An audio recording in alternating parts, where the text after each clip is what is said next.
I don't know what else to say about this. Right, This is just a typical picture. Okay. To get out of here, you came down along a road here, and then there was another building up here that we used for a lot of storage of stuff and testing of component parts and things. But you can't see it because it's off of the picture. Mm-hmm. If you're saying there were tanks right here, I don't remember any tanks up high. I really don't. You'd have to show me the pictures and. One of the former employees said that where your fingers are, your right hand, mm-hmm. roughly, in that corner, that during the time around the incident in 1959, mm-hmm. that he had gone away and he came back and he found furniture and somebody's old, like a fur coat and stuff piled in that corner because it had been taken out of the structure because it was radioactively contaminated. Does that make any sense to you? Not at all. Not at all. I'm going to show you the high bay. That's what I was going to... That's just one of the shops. That's not... And that shop, I'm not sure it shows in this picture either. Well, yeah, that's the shop. Okay. And there were just, various machines. If we had a project to do, or we had something to rebuild, we'd take it over there and rebuild it and then bring it back to the reactor. What I want to show you, this is the high bay, and we worked in there all the time. These are the control rods. The reactor is, you're seeing a little bit of this is the top big stainless steel lid that went down on it, and then they sealed it by putting, I forget, cerumen, I guess is what it's called. Around this there was a notch for the seal, so it was completely enclosed and completely sealed. These reactors ran at atmospheric pressure. The steam reactors today run at 2,000 psi. Oh, wow. Yeah, well, there's a potential right there for a lot of damage to be done if it explodes. This can't explode, and the sodium never goes into vapor. It's always a liquid. Yes, it reacts with water. Anybody who's had a chemistry class knows it reacts with water. But we run, we probably had cornered the market on sodium when we built this thing in '57. But I've lived around it. It doesn't really excite me. These are the control rods that control the reactor. There's the drive motors on the control rods, and these are the cables that ran back to you saw me setting at the panel where the switches are. This is our oscillator. I told you about an oscillator. It's a separate control rod that we ran down, took a fuel element out and ran it down one of the holes. And a motor turns and it spins around there. And as it spins around, it causes the reactor to do a sinusoidal function, and we look at the input versus the output, and that tells us what we call a transfer function. That tells us how quickly the reactor responds and where we are in terms of a thermal reactor, and we can find out all kinds of technical issues about it. And here we are. This is the Sanborn equipment I was telling you about. Is all set up. There I am. That's me. This is Bill Rogers. I gave you his name some time back. He set the Sanborns. Sanborn, you're familiar with them with an EKG or an EEG. They're a 4-track oscillograph. Instead of being oscilloscope where you have the trace run on the screen, right. These are needles that draw pictures on paper. And since this process is a fairly slow process, maybe only goes up to 50, 60 cycles a second, these things were good for recording that. So we have 8 channels of recording here. And they sent me back to Sanborn because Sanborn had never been used in this kind of an industrial application. Come on, nuclear was new in '57, and then I learned I helped them to learn how to adopt these machines to what we're doing, and so we bought some of them to use in this particular project. This is after I was off shift. I was now in the experimental group. Mm-hmm. And this is just a close-up picture. This is where it goes down through the hole, but that's sealed. There's no gaseous or any kind of vapor can come out of the hole. The reactor's running while we're doing it. We're standing right physically on top of the reactor, and the reactor's running. If this was a dangerous thing, do you think they'd let us out there?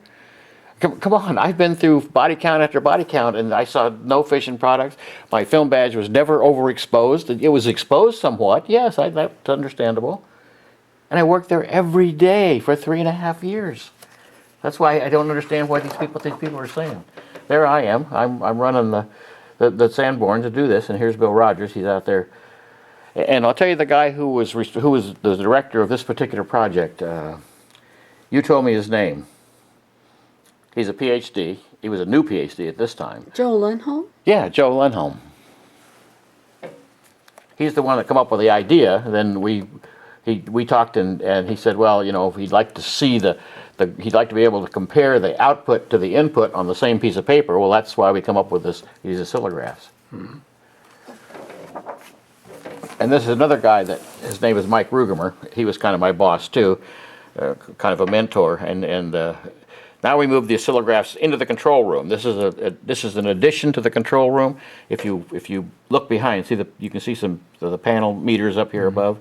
That's part of the control room. But this is a room that they added onto the control room, and we moved these inside because they decided they were getting so much information off of these things. They wanted to hook them up and use them for the regular online type of instrumentation because they're much faster than these slow recorders that we had out there. And we could see if there was a little spike or something, we could see it on these recorders, but we couldn't see it on those. Mm-hmm.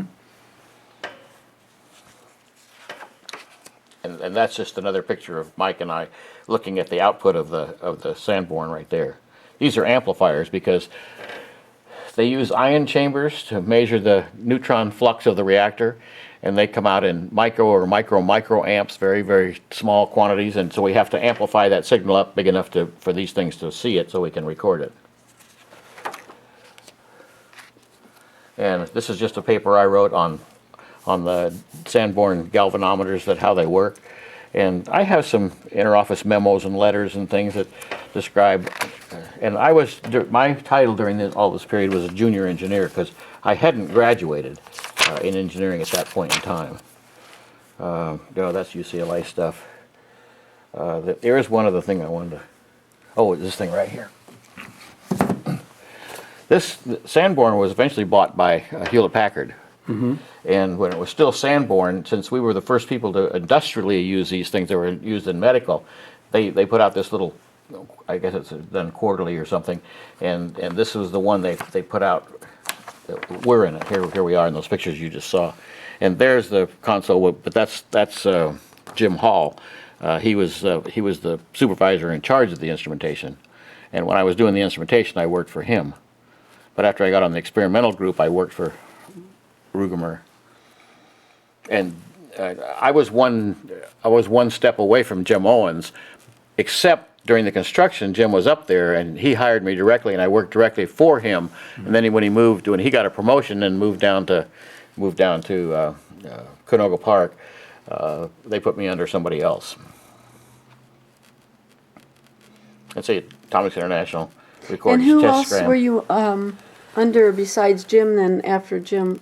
Ed Falk was my next supervisor, but there would be other, and Rugemer, Mike Rugemer was under Ed Falk too, and Ed Falk would be like the supervisor and he'd be like the section chief, and then there was myself and you saw Bill Rogers, and I think there were maybe 4 of us who worked under Mike.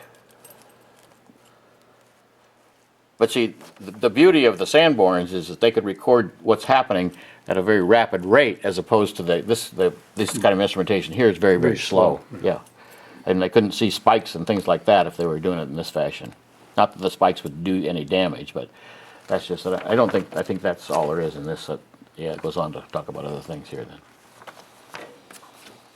But there's various memos, but most of these memos are talking about sending me back to and when I flew back, I flew on a prop plane because there were no jets in those days. Yeah. It's 8 hours to leave from Los Angeles. Oh, was it 8 hours? It didn't land in Boston. I've flown a few TWA Super Constellations.